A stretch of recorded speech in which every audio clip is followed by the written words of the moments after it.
Hello and welcome to 10 Lessons Learned, the podcast where we talk to leaders, experts, and ordinary people doing extraordinary things around the world to uncover the lessons that shape their careers, business, and lives. Our goal is simple: to make the world a little wiser, one lesson at a time. My name is Jeffery Wang. I'm thrilled to be your host for today's episode. I'm the founder of the Sydney Professional Development Forum. I'm a basketball tragic and a proud father of my two gorgeous boys. Before we dive in, a quick message for our listeners. 10 Lessons Learned will always be free for you, but it takes our blood, sweat, and tears to make. So if you find value in our episodes, please consider supporting the program, whether it be sharing the show with your friends, leaving us a review, or checking out our affiliate partner, Audible. Every bit help us continue to bring you the journey of the lessons that matters the most.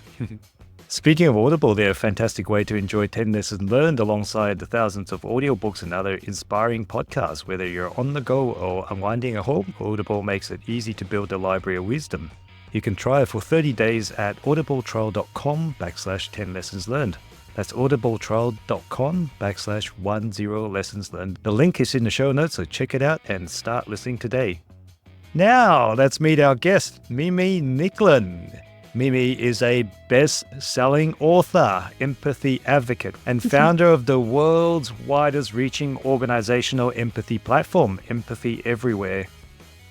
You also have a top 5 rated podcast, Mimi You. You are just everywhere, Mimi. Oh, thank you. Thank you so much for having me. And I don't know if I'm everywhere, but the goal is definitely to bring empathy everywhere. So I'm really happy to be here and just to have the opportunity to talk to you and look at some wisdom and have a conversation. I was really excited when I received your lessons. I ran through and I thought they were awesome. Now, there's a bit of a story here in how I met you, Mimi. It was one of the most interesting experiences where I was introduced to this concept of a Jeffersonian dinner. And for those that hasn't experienced one, probably how do we describe what a Jeffersonian dinner is? Yeah, it's interesting. I also discovered it myself about a year and a half ago. A Jeffersonian dinner is fundamentally a listening-based event. Unlike most dinners where you have free-flow conversation between how are you and what do you do and can you pass the salt? Jeffersonian dinner is a format that comes from Thomas Jefferson when he was president. It's a dinner that's based on listening to each other. So no interruptions, no direct dialogue, but a moderated conversation that encourages us to listen to each other. So Jeffrey, it was amazing to meet you there in Sydney and try that out. It was certainly a new experience for me. I found it challenging to listen, but I actually found it rewarding at the same time. Through the exercise, I've realized just how much we are always jumping to say our bit and not paying enough attention to what was said. But, as a result of that, though, I did have a most enjoyable experience and, getting to know the people around the table. And I walked away, felt like I was wiser for it. I was better off for it. So thanks for facilitating that. Great. Well, I'm glad you did. Now we're here. Now we get right. to take that dinner into a different form. Right. That's right. And thank you for agreeing to this format. So this is something where it's a bit of a passion project of mine where we like to put stuff out there in the world that we believe it's not necessarily the stuff that people want to hear, but it's the stuff people need to know. And that's why when you shared with me your mission around empathy, I felt like there must be something there that I want to dig a little bit deeper. What I'll do is I'll jump straight into the lessons. You can tell us a story about them. Lesson number 1 you've given me: nothing extraordinary ever come from a comfort zone. Yeah, it's a good place to start. So I started in the corporate world, Jeffrey, like most of us. Some people start as entrepreneurs, but many of us discover that later after a corporate career or at least a stint in the corporate world.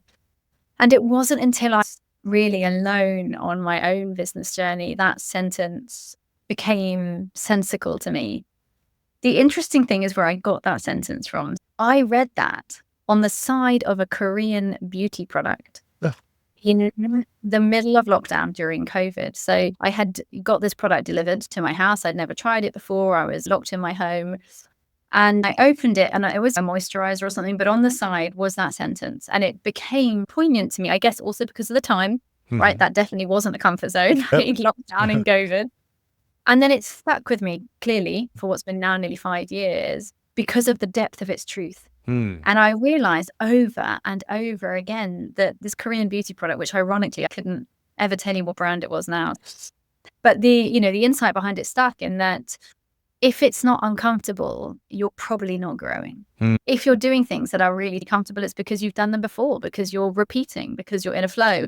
That's not always a bad thing, but I don't think it necessarily leads to extraordinary things. I think as a writer, all of the most difficult things have led to the most amount of growth or the biggest shift. Like you said earlier, coming to Sydney and hosting dinners with business leaders and complete strangers in a city that I've never been to, that's not that comfortable. You have to put yourself out of that comfort zone. You have to get on a plane, believe in yourself, and hope it goes well. I do now really believe that if it's not uncomfortable, you're probably not growing. And that's just a fact of life as far as I'm concerned. Yeah, and I agree with that. I think it's even more profound than I initially realized. It's not just the fact that people don't like being comfortable, but the reality is that for you to have a fulfilling life, we need to keep growing. And that discomfort is just part of it. Part of growing up is accepting that you will have that constant discomfort if you are to have a fulfilling life. Just to have a decent life, we need to constantly put ourselves out there in that discomfort. Yeah, because we have to grow. And these can be small things. For example, people often ask me about overcoming loneliness. That is uncomfortable, right? If you're an adult listening into this and you feel maybe you need some new friends, like many of us do as we go through life, stages change, children grow up and all of these things. To make new friends, to become less lonely is uncomfortable. You have to leave the house, go to a networking event or a new club or join a sports club. And there will always be a bit of discomfort that first time. But if you don't move through it, you'll never make any friends. So you're right. It doesn't have to be extraordinary. It doesn't have to be life-changing. But fundamentally, all progress comes from tension, some form of tension.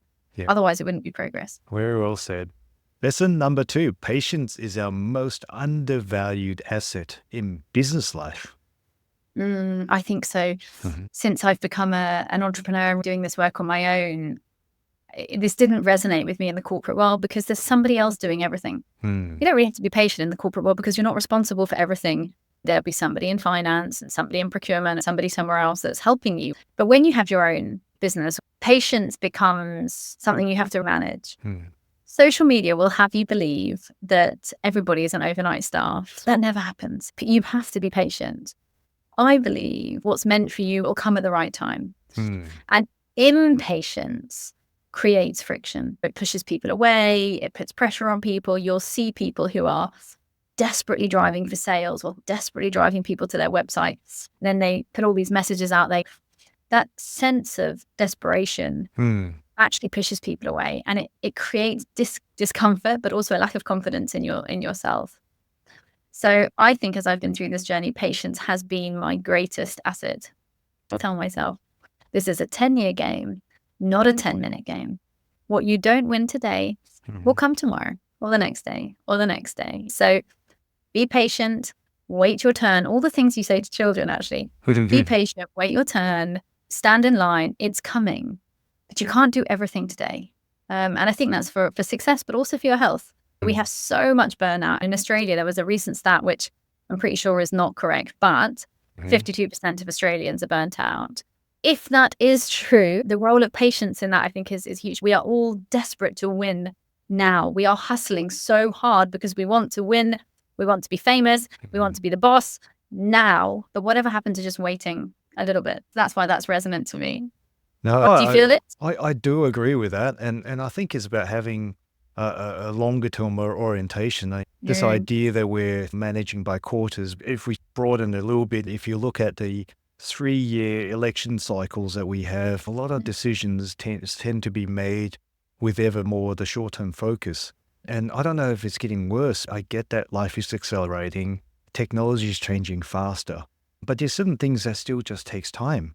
People, I remember reading about how cities were planned 100 years in advance. If you don't have that sort of long-term orientation, things just aren't going to get done the way it should. And I think that's something that is a bit of a virtue and we can certainly do more of. But how do you say that to a world that's obsessed about getting there fast? You can get there fast or you can get there well. You can get there fast or you can get there with good quality. Very rarely can you do both. So stuff that you do quickly, whether it's building a boat or building a business, The quicker you do it, the less quality you're going to find. The quicker you do it, the more corners you cut, the less attention and energy you put in, the less craftsmanship you find. Yep. So yeah, I agree with you, Jeffrey. I think life is speeding up. Maybe we're just getting old. I think it is. I think it is speeding up. When you move really fast, when you have that lack of patience, you're going to miss out on all the opportunities to make it brilliant. So I say slow down. And enjoy the journey. Yeah. Okay, enjoy the journey. Lovely. So lesson number 3, silence really is golden. That's another one I heard when I was very young and didn't understand until I was about 22. I had a senior female leader who I really admired. She told me that the most undervalued leadership skill was the power of silence. I remember thinking, how can that possibly be a leadership skill at my grand old wisdom of 22?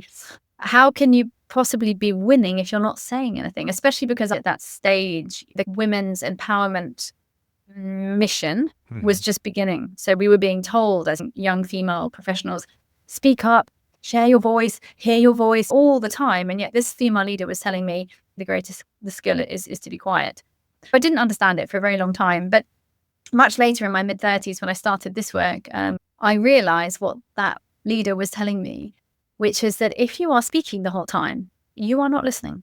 So how do you create space, create silence, hold silence? I believe that's the sign of a great leader, whether you are leading a team, leading a room, leading a community, or more and more in my work, Jeffrey, leading a stage. I spend a lot of time on stage as a speaker. I'll tell you a little story. I was in Riyadh in Saudi Arabia about 2 weeks ago, and a very lovely older gentleman came up to me in the break. He had a traditional Western clothes. He had suit on, but quite a traditional kind of old-fashioned suit. He looked very dapper. He was probably in his 60s. And he came up to me and he said, I would like to introduce myself. I was your translator today. So he was translating my English into Arabic for the audience, which I think is a phenomenal skill. He said, I have been doing this for 35 years or 40 years, and I have never heard a speaker use silence as you do. And I didn't know I was doing it. I said, thank you. And I really reflected on what he said. And I said, tell me about that. He said, you hold the room in pauses. He said, the room is listening to you anyway, but you, throughout your speech, created silence. And I hadn't consciously recognized that I was doing that. But it adds depth to this point, which is even if you're giving a speech, how do you create enough pauses, enough silence to really let it sink in, to let people have a moment of connection that isn't window to window monologue? So yeah, I think silence really is golden. And I think it takes a bit of braveness. It takes a bit of confidence and patience, back to patience, because we're not talking about long silences. But the more room you give people to talk, the more insight you get. Yeah, there's a lot to unpack in that one, because you mentioned that you're on a stage but yet you use silence. So it's a silence for people to absorb what you've said. Is it the silence to add effect to the message you're trying to deliver? But then again, also, how do you hold a room with silence? It sounds like you have to be really confident in yourself to be able to hold a room with silence. Interestingly, it wasn't conscious until this wonderful gentleman drew my attention to it. And this is only 2 weeks ago. I didn't really know I was doing it. But yes, I am extremely confident in my topic because I will never speak about anything else. Sometimes when you're a speaker or you do training, someone will find you on LinkedIn and they'll say, hey, Mimi, can you do a course on resilience? No, because that's not what I do. There are many business people that will say, yes, maybe they need the money or the revenue, which is absolutely acceptable, or maybe they just want more opportunities. But for me, I'm extremely clear on what my niche, my specialism is, what I do and what I'm good at. You will find somebody else brilliant to teach you about resilience, but it's not me. The reason I'm confident in my craft is because I only do one thing. I only train empathy, and that takes different forms. We do psychological safety, communication, linguistics, and diversity and inclusion, but it's all under the same mechanism and thinking. So perhaps, yes, Jeffrey, it takes confidence. Perhaps it takes practice. But I would say the first step is just intention. And for anyone listening, just try. You can try this quite simply at the end of other people's sentences. If you are in an end of year review, perhaps we're getting towards the end of the year, someone's telling you about their role this year, their progress this year.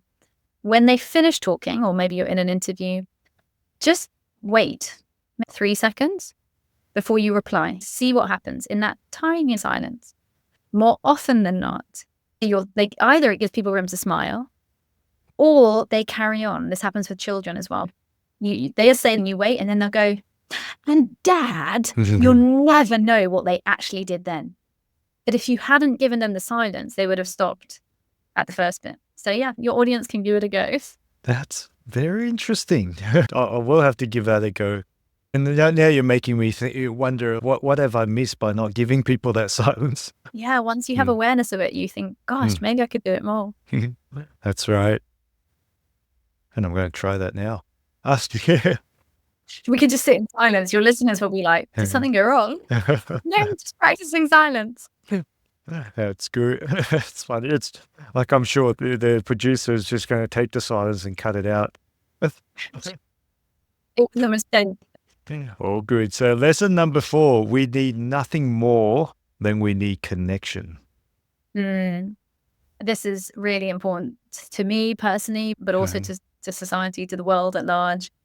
We are living in the most disconnected times in our history. And fundamentally, as human beings, we are pro-social species. We need to be together, both for our emotional growth, but also for our physiological health.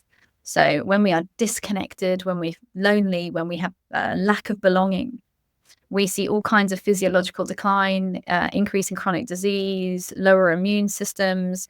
We're less able to recover from things like cancer. Statistically, when you are chronically lonely, so chronically disconnected from people around you, you will die 8 years earlier. So when I say we need nothing more than connection, we truly need nothing more than connection. We need each other. 52% of us are lonely. In Australia, in the 45 and above category, that goes up to 65. So that's really high. 65% of 45 to 65-year-olds in Australia are lonely. What's causing this loneliness? All kinds of things. Urbanization. So quite literally, but also literally moving away from our roots. Technology, high stress, low time. In many of our developed cities, and it's hilarious that we call them developed cities because in so many ways they're actually going backwards. But in the developed world, you'll see cities like Berlin, Tokyo, London, Chicago, 48% of the city live alone. So that means you have breakfast alone, go to work alone, come home alone, watch Netflix alone and start again tomorrow. There's many kind of social woes. Also, the mental health crisis that exists. 400 million people have depression. And when you suffer with something like depression or anxiety, one consequence of that is more and more withdrawal from those around you. So there's many reasons why it's happening, but the short statement around that is we have to fix it, and we have to fix it now because it is quite literally killing our people. The highest burden to our healthcare systems worldwide today is loneliness, not heart disease, not diabetes, not cancer, loneliness. So there really has never been a time when we need to reconnect our world more than now. And the longer we let that disconnect fester and grow, the more disconnected we become. As human beings, we like routine. So the more we get used to being alone or segregated in the kind of people like me category, deeper those chasms between race, age, background, language, country, nation become. So yeah, we do, Jeffrey, it's a reality. We have to reconnect our world. Yeah, I'm absolutely with you there. But how do you break that cycle? Because it seems having a pandemic like COVID did not help. Getting locked down and... Yeah, I think there are many governments around the world, including Australia. In Australia, there's a lot of data around this. I've done some work with a couple of Australian companies recently and looked at the data, and it's being worked on. So there are many governments around the world who are trying to look at this from a social change point of view. There are policies. You'll see some countries, and again, Australia is doing some of this, reinvesting into social centres, community centres, re-looking where and how the elderly live, for example, because they're very susceptible. Interestingly, the old and the young are the highest percentage of lonely people. So looking at how the elderly live and how they grow old, and that some of that is cultural. Of course, in Asia, we see many more multicultural, multi-generational homes, whereas in the West, people tend to leave their elderly when they get old alone. There is a governmental shift going on. There is a corporate shift going on. So you'll find lots of corporates putting in platforms and processes to enable their people to connect, whether that's digitally or in person, clubs, soccer leagues, open mic nights, all that type of thing. Yep. And then the last thing, which I also picked up in Saudi Arabia, and I was really impressed. I was listening to one of the royal family, one of their princes on stage, address his people. And he was a phenomenal leader. He said, rather than talk at you, I'm just going to make an open question session for 1 hour. It was a youth summit. So there was many young people there, young Saudis predominantly. You can ask me whatever you want. And one young person asked him the same question you asked me. We have all this loneliness. What do we do about it? How are we going to fix it? And they were speaking in Arabic. I was translating. But what I understood from his reply, the prince, was it's a responsibility of the family and the home. And of course, in this country, they also an Islamic country. So he spoke a little bit about religious responsibility, what Islam believes about family and looking after each other. Yep. But he said, don't look at me. He didn't quite say this, I'm paraphrasing, but don't look at the royal family and the leaders to solve your loneliness problems. You guys can do it yourselves. And I thought that was really interesting as well, which is fundamentally an intention and an education reality, getting people out their homes, into their communities and back together. 100%. And, you solve it one connection at a time, right? We can be intentional around the people around us and build a community. Post-lockdown, we had to rebuild a lot of that. I agree with you. I don't think it's something we can look to others to help us solve. This has to be us doing it by ourselves and with intention. Yeah, and I think intentionality is in many areas of our lives, because we are all so stressed for time and overwhelmed by many things. Cost of living, work, governments, war and famine, race, inclusion, a million themes. We're quite overwhelmed by all of those things. It can be easy to not be intentional about things like connection, because you just pass the days and another week goes when you stayed at home. So I agree. It's got to be something that we take on ourselves. That's right. Lesson number 5. There's no such thing as work-life balance. Well, I just don't think there's such a thing as balance in any area of life. I'm a mum. I have a small child. I travel a lot for my work. I think that for as long as we strive for balance, we will fail. In my opinion, we can't have balance. You only have choices, right? So this hour, I have chosen to spend it with you, Jeffrey. I want to spend it with you, right? I'm looking forward to it. But by spending it with you, I'm not spending it with my daughter, right? She's at gymnastics with somebody else.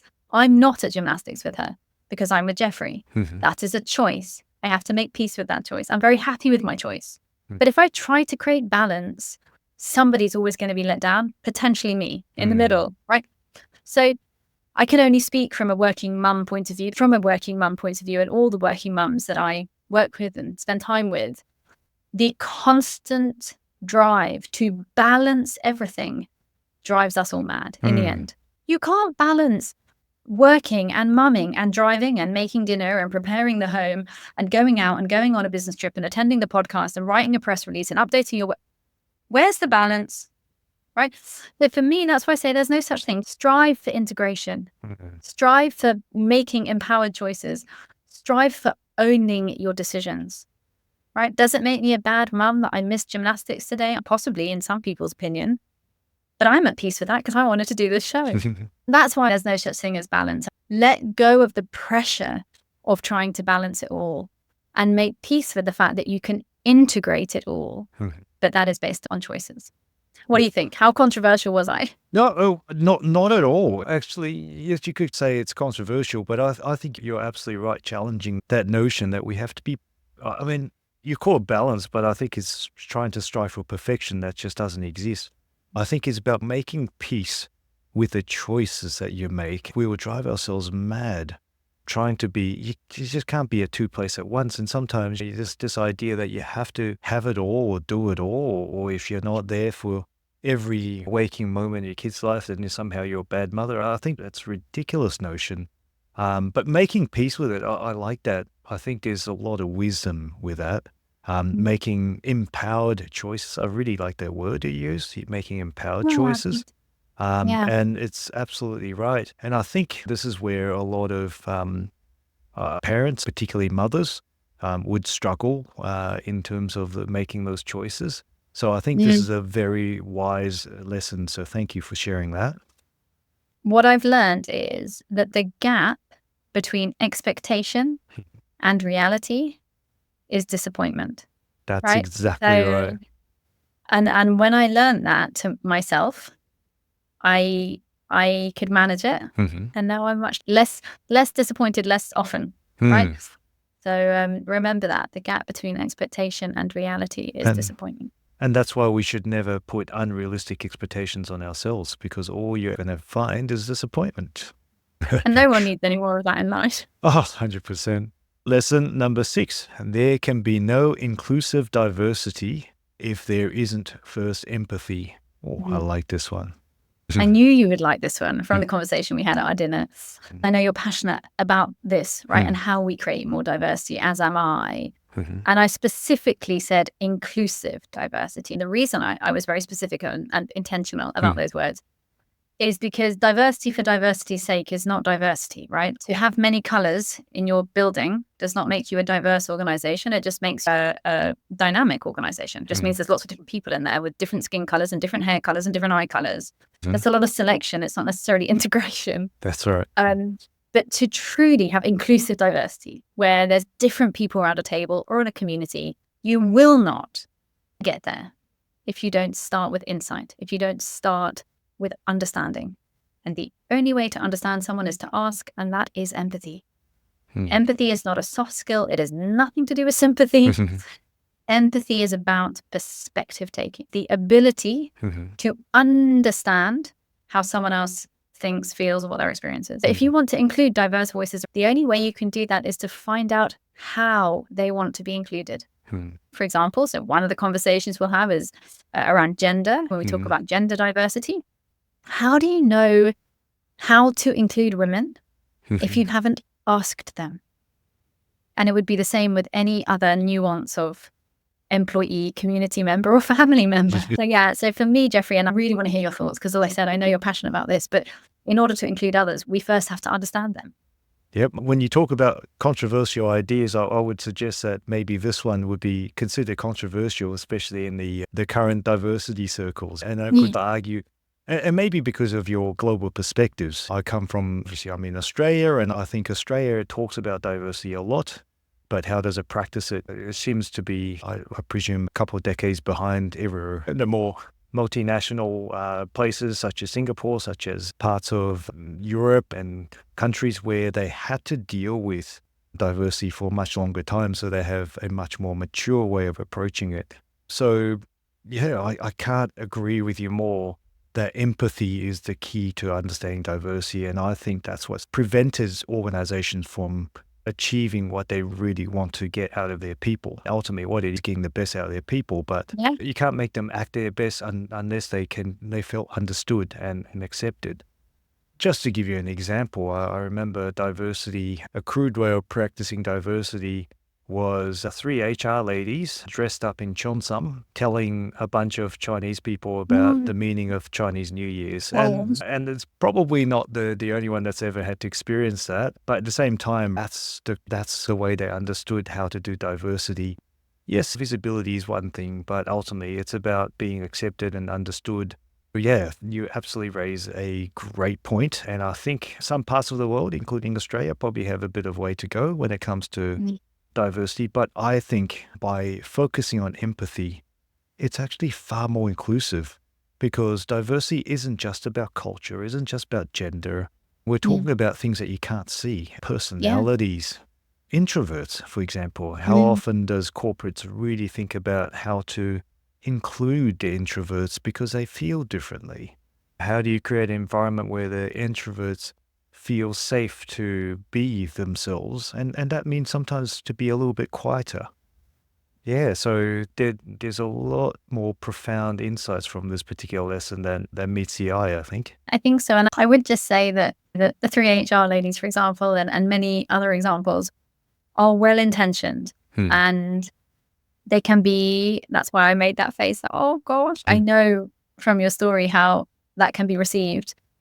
But I think on the whole, whilst we are getting it wrong quite often globally, most people tuning in intentionally are trying to get it right. I think people want more and more to get it right, to include others, to represent their culture, and often just don't have the guidance or the insight or the empathy to deliver it. So I'm very optimistic, Jeffrey. I think on the whole, I don't know, 80% of the world want to work and be together. Yep. It's just like you said, in some countries we're a little bit further ahead. And Australia, maybe, I think you said a bit behind was what you said, but I think actually there's places that are further behind. Everyone has their own scale.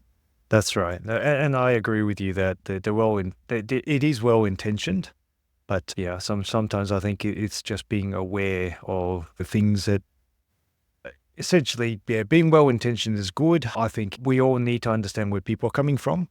But yeah, I think certainly empathy goes both ways, and we can all work on it. And I think A skill. it is a skill. That's right. Great lesson. Lesson number 7. You have to be comfortable with being alone.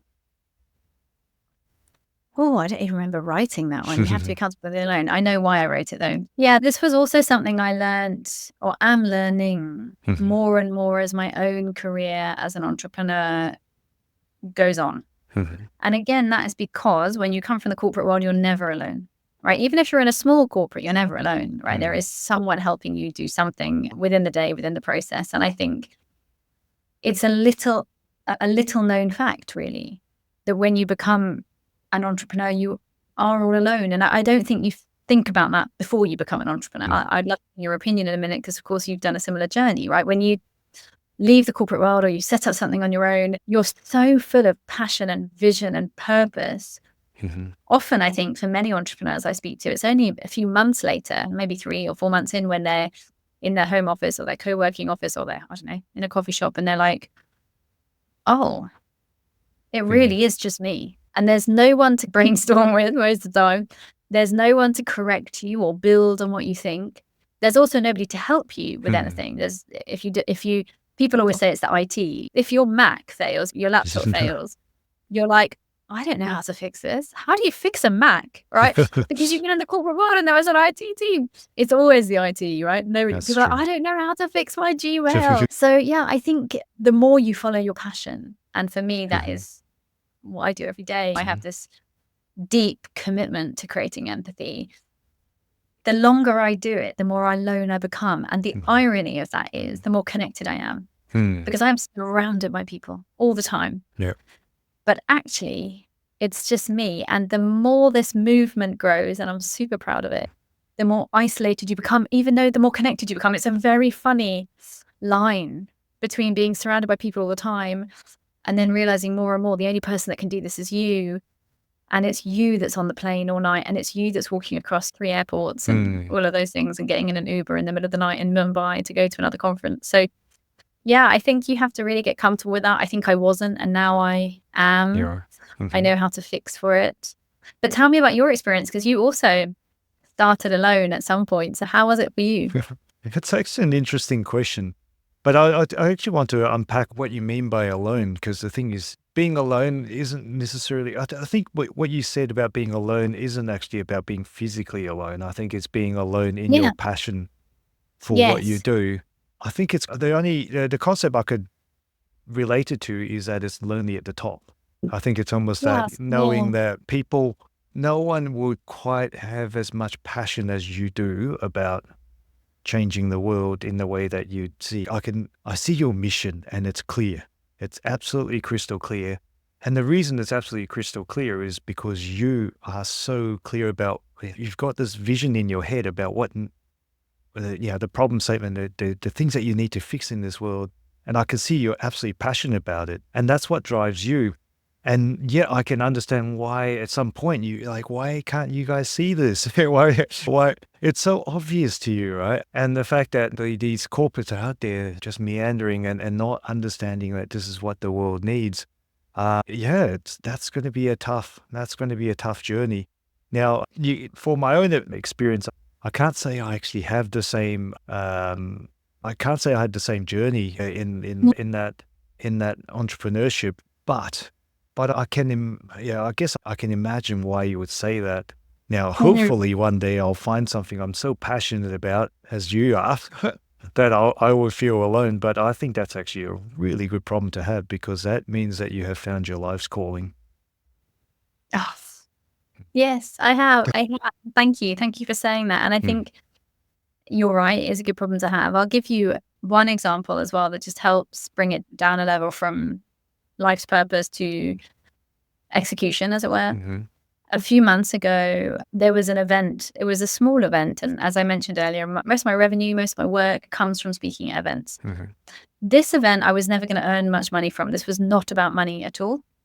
It was an event that I wanted to be at for sort of emotional reasons, the people that were there and the content that was on the stage.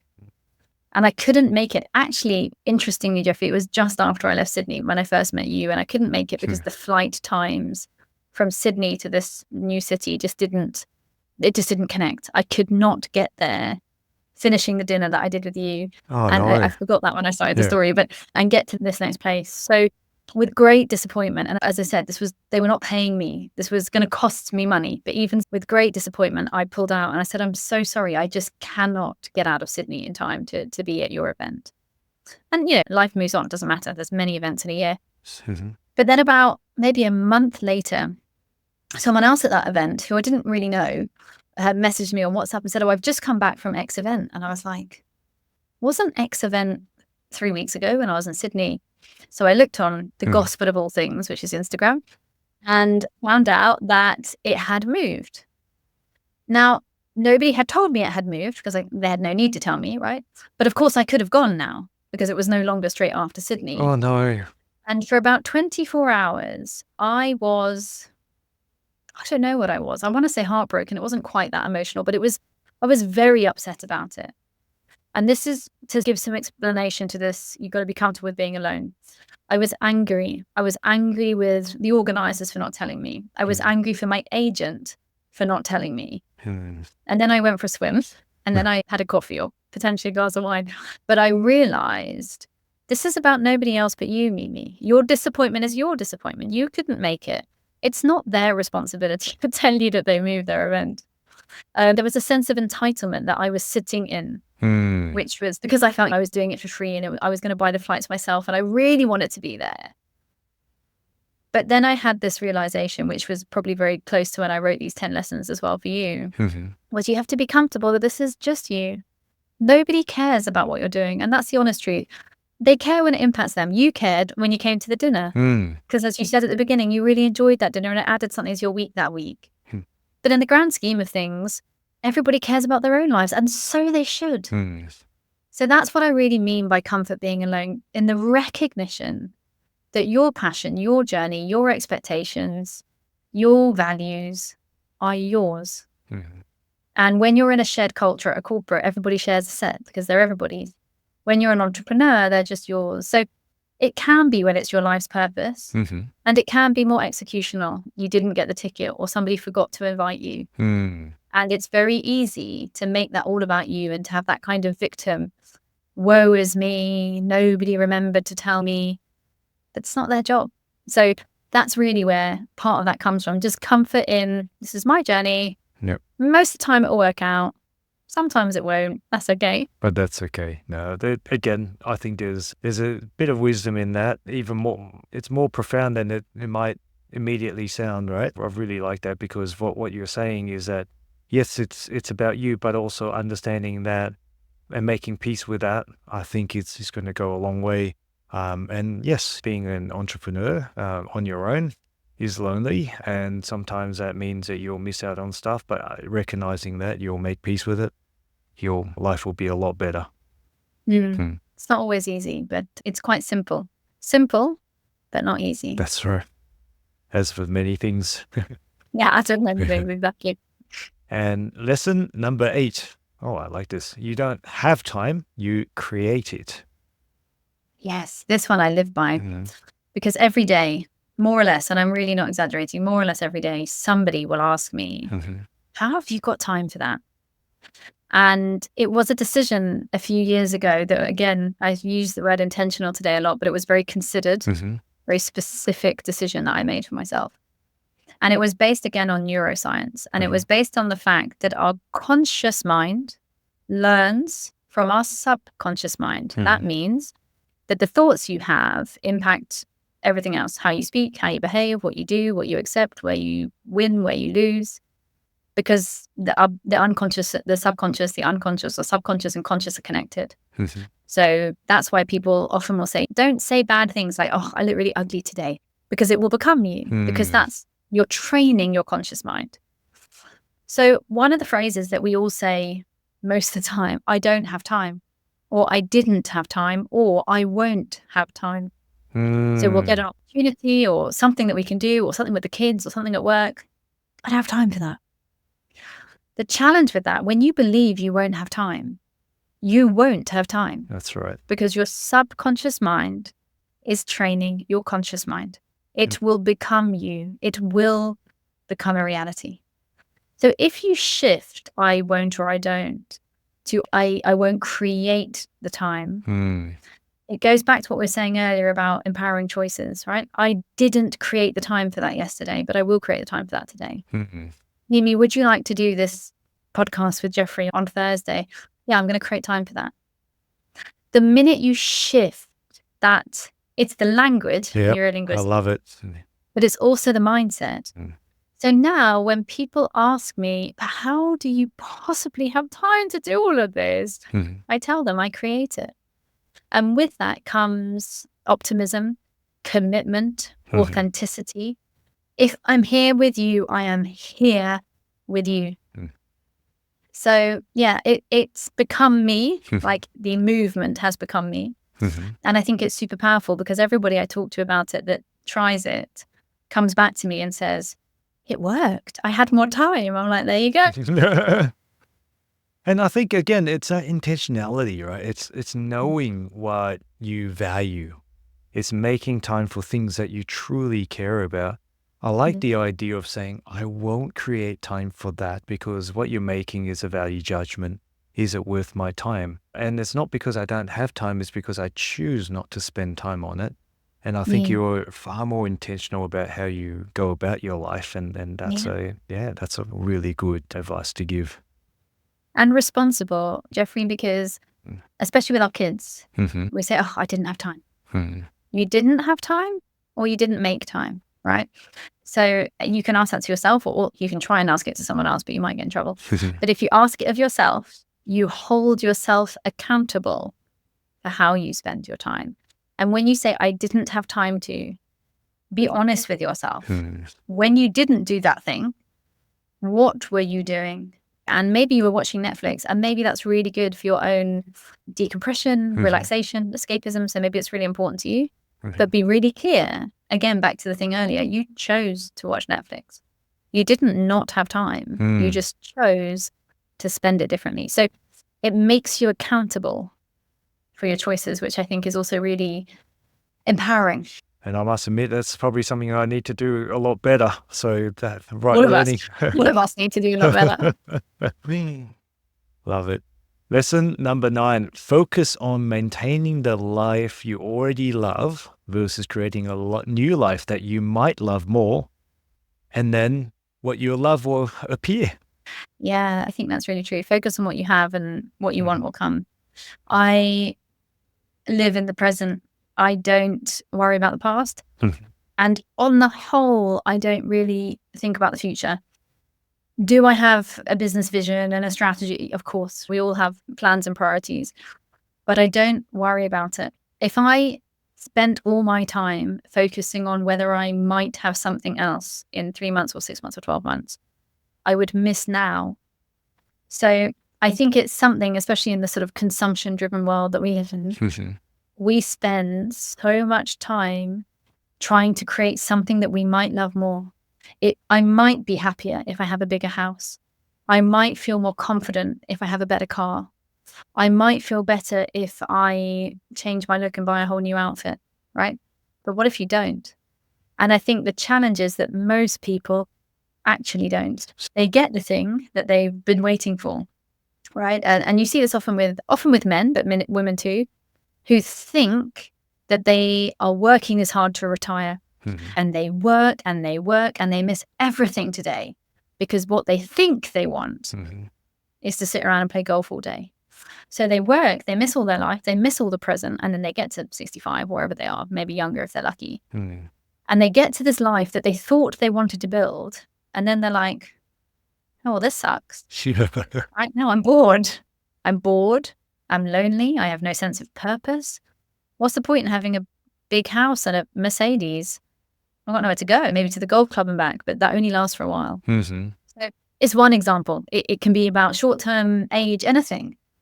But I think really, Jeffrey, that if we appreciate the life that we have, love the things you have, love your home, love the moments in it, love the phase of your children, because I promise you they grow up quick. That's right? I know it. And then what you really want will come when you're not looking for it. Or not what you really want. Sorry, I said that wrong. But what you also want will come. Great things will come if you continue to build the present. I think for me, that's really true.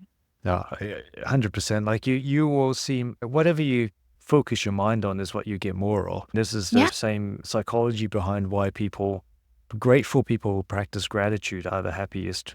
Because they keep focusing on the stuff they already have. And the reality is that we can always do more of that. The fact that you're in good health, sometimes it's not until you lose your health that you realize you're in good health. And if we do more of that, we certainly live a much happier life because we're focusing on that. But the other point you made was very poignant as well, in that if we're not focused on the now, then you're not living your life. You're going to miss out on life. Yeah. People always say, Jeffrey, you only live once.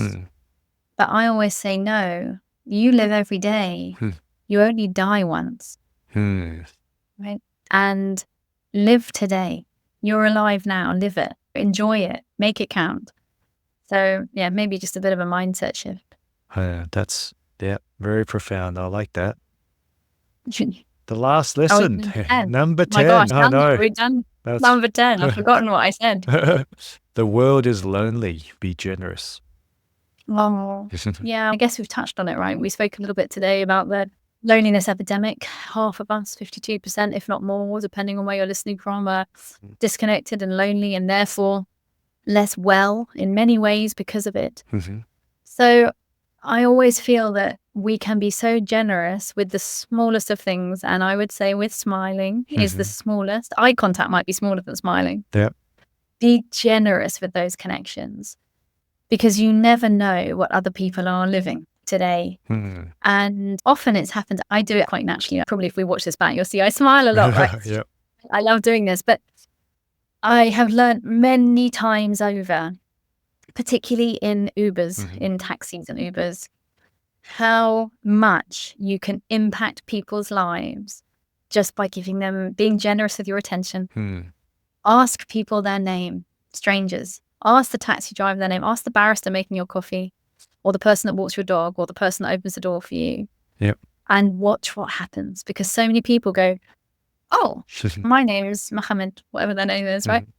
So be generous with your time. Be generous with your eye contact. Be generous in life, because we're all running around trying to do it on our own most of the time. And all of these small micro moments, they don't cost us anything. In fact, due to something I call reverse empathy, that connection that you give others, it also, from a neurological point of view, benefits you. Yourself, So in being generous, you will receive as well as give. And we are recording this before the festive season, so perhaps it's an even more sort of poignant time of year to talk about it when we talk about any big religious celebration, whether it's Christmas or Ramadan or whatever it is. That togetherness and just being generous with your time and your energy, and not just your sort of money and gifting, but just those small things in life that can really help. And I love we're ending on that lesson because it's just so in sync with the purpose of this podcast, which is to make the world a little bit wiser, a bit. And these are the sort of wisdom that we love to share. Now, usually we do throw our guests a curveball. So what is the one lesson that you've unlearned? So something that you knew to be ironclad truth when you were starting out in your 20s and then later on found out that it's just not the case. So something that you knew was 100%, that's true. And then later on, something happened in your life that made you realize that it was just all bollocks. The thing that comes to mind instantly listening to you, the first thing that came to my mind is that I used to believe, and I'm going to really explain what I mean here. I used to believe that how I dressed mattered. Now, I want to just give some context to that because I still today, I do actually believe that. I go out of my way to dress culturally with cultural relevance. I care. I turn up to podcasts. I make sure I look good for other people's shows and all of that. So I do believe that that your appearance is a sign of generosity and respect. But what I unlearned was I used to think that I had to dress a certain way to be accepted or to be able to be at the table or to matter. For the first maybe 8 or 9 years of my career, I would always dress very formal, like very corporate, black dresses and all those things that power women wear. And then in my early 30s, I don't know why or how, but I did unlearn that. I was like, hang on a minute. I know what I'm doing. Does it really matter if I wear jeans? It's not, my career isn't going to end because I wore jeans on a Friday. That's right. I think that what I unlearned was that kind of expectation of what you wear makes the leader. And that's what I've unlearned. As I said, I'm still deeply respectful for what I wear and turning up well-dressed and cared for. But I do it for me and I do it in respect of others, not to impress others. And I think that was a big shift for me. Yeah, that's very profound. And I think a lot of it comes down to understanding sort of your place in the world as well, the value that you bring, this idea that people are going to judge you based on your appearance. Yeah. Whereas I think once you've got that confidence, you realize that people can see the substance that you bring and you don't need to impress them with that dress. So thanks for sharing that lesson. Thank you. I didn't think I was going to share that one. That just popped in my head. Love it, which is why we love throwing these curveballs. But that's all for today's episode of 10 Lessons Learned. And I'd like to have a big thank you to you, Mimi, for sharing your incredible insights and lessons. Very profound. I really thoroughly enjoyed that. Thank you. Thank you. Me too. I loved it. You can see it in my face. I am grateful for every opportunity that I get to meet new, and with you, we've met before, but new people, share time, share connection. So I'm very grateful you invited me, and thank you very much. Thank you. And I hope that the lessons you shared will have a flow-on effect to the world. All we can do is put it out there, and hopefully that people understand the importance of that empathy and we go in the right direction. Thank you. And we will finish on that note. I'd like to thank our amazing team, Cody Como, our episode editor, Wang, who manages our social media and marketing, our producer, Robert Hossery. And this podcast is supported by the Professional Development Forum and listeners like you. We'd like to hear your thoughts on today's lessons. Please drop us a line at podcast@10lessonslearned.com. Please tell us what you think about Mimi's mission and how the world would be better if there was more empathy. If you enjoyed this episode, please don't forget to subscribe, turn on the notifications so you never miss a lesson that could change your life. Thanks for tuning in to 10 Lessons Learned, where we're making the world wiser, one lesson at a time. Have a good evening, everyone.